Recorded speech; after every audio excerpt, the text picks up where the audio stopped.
going to do a walking video today. Sometimes on Instagram I have people ask me questions, and normally I type up the answers, but someone sent a good question across which I thought should be the subject of our next video, and that is how to develop your creative vision.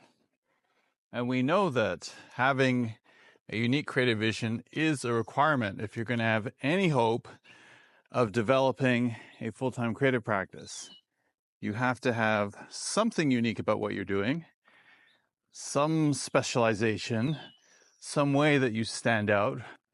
This video, I'm going to talk through everything that I know about how to craft and develop your unique creative vision, because it is it is a requirement. You have to do it. You have to have a unique vision. Otherwise, you're going to be nowhere. I'm going to assume that you know what your chosen practice is. And of course, the next step is that you have to get some level of mastery over it. Learn all about the technicalities. And most importantly, learn about the history. Learn about the masters that have come before you. The people that have progressed this area. I'm not saying that you have to copy anyone, but it's important to see at least what people have done and how they approach things. What was their philosophy? And if you study the big icons and look at how they approach things, look at their philosophy, look at how they lived, you might be able to pick something up yourself and integrate that into your day-to-day practice. So, understanding the history, the technicalities, the details of the craft, and starting to dive into that and work in the area and just explore and develop is important as you're starting out. Now, I would say at this point, you may not be ready to contribute to the storyline, to the progression of your medium, but just starting to work and understand the details of it is going to be a good place to start. So this part of it means that you're working from the inside of the craft. Next up, I think you should look inside. Look at your life, look at your culture, and understand the influences, the most positive influences that you've had. Perhaps there's some areas that you want to further explore or deep dive into. Maybe even investigate as an adult, things that inspired you as a kid. And those might also become some kind of inspiration for your work. I'm a strong believer that you must be authentic, always, to yourself, to your culture, to your life, and stay true to your life, yourself, your imprint as a person and a creative. I think that's very important. So now we've covered two areas. One, the craft, the technical aspect, deep diving, becoming an expert. And then the next thing that we've looked at here is the aspect of self, personal history, personal culture, and seeing what areas here you can reflect in yourself. So maybe we're starting to form something because we have an understanding of medium, history, the icons that have come before, and we also have an understanding of self and what aspects of self and culture and influence that we're going to be reflecting and inspired by. So let me give you a couple prompts here. First off, I want to ask you, do you understand the medium that you're working in? Do you know the history? Do you know the icons that have come before you? Do you even see yourself as being part of a lineage? That's one set of questions. The next set of questions are, do you know yourself? Can you itemize those key moments in life where you felt really inspired by something or someone? And can you list those out? Can you tell me what those are? Now, one thing I'm not a fan of is mood board creativity. This is a standard practice in some areas where one creates a mood board. You get different different areas of creativity. You get different areas of fashion, design, art, and you put them up on a big mood board, and then somehow you cross-reference these things, and that's what you're doing.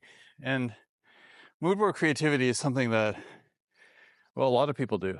And you could even say that AI art is the ultimate expression of this. And it does tend to result in a lot of things looking the same. I am not a fan of referencing the things around you in order to come up with what you think you should do. What I propose to you is that you look deeper and farther into the past, and even outside of art and design. Look at science, look at nature, look at other aspects of popular culture. And somewhere in there, with your understanding of the medium, your understanding of the technicalities of implementation, your understanding of who you are and your own influences, somewhere in there is going to be your unique creative vision. But there's one other element that you should think about, and that is the medium itself and the tools that are being used. It's often when the artist is pushing up against the limits of the technology or the limits of the tools that you start to get pretty interesting things happening. Think of early electronic music, for example, or think of the sampler and the impact that it had on early hip-hop. There's numerous examples where the tools themselves and the pushing of the tools led to a new aesthetic forming. So that's another area for you to think about is, are you using new tools? Any of you that are watching this that are creative technologists would understand that. Those who are using new tools or even making their own digital tools to implement art, there's going to be something new happening. No doubt about it. Another prompt for you. Do you see the future? Do you have a vision for what you want to do that no one else is doing right now?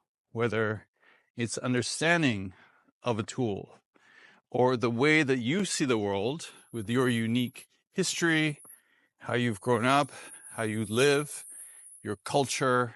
You have a vision for what you want to do, and no one else is doing it. Ultimately, this is where you need to arrive as a creative.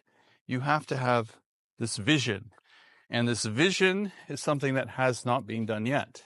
Ask yourself, are you a disruptor? Are you going to come in with new ideas? Ultimately, you need to arrive at a place where you have something that you want to do, which no one else is doing right now. And if you don't, just keep experimenting, keep researching. So that can mean that you just keep practicing the craft. You're still making things. You're still learning about the craft. You're still learning about the medium that you're in. You should always be exploring. You're still studying about the grand masters that have come before you. Another way that you can create a catalyst for your creative vision to come to life more is just have some adventures. Go and travel. Go move to another city. Hit a big reset button in your life. Live. And it's through that process of having adventures, going to live in another city, in another country, hanging out with some amazing creatives, people that are also trying to find their way as creatives, artists, and designers. It's just by going through the process of life, the pathway of the artist, where you will find something unique that only you can do. And my last piece of advice to you is set this as a requirement for yourself, that what you do is going to be unique. And when you come across the thing that you're going to do, you will know. You'll have a sense that you've discovered something and that this is the thing that you're going to devote your life to. And until then, just keep playing, keep exploring, keep having adventures. It's through this process that your unique vision will arrive, that you will see it, and you will know that you're going to devote the next period of your time to realizing this vision. Please like and subscribe, and I will continue making these videos once a week or so. So see you in a week. Cheers.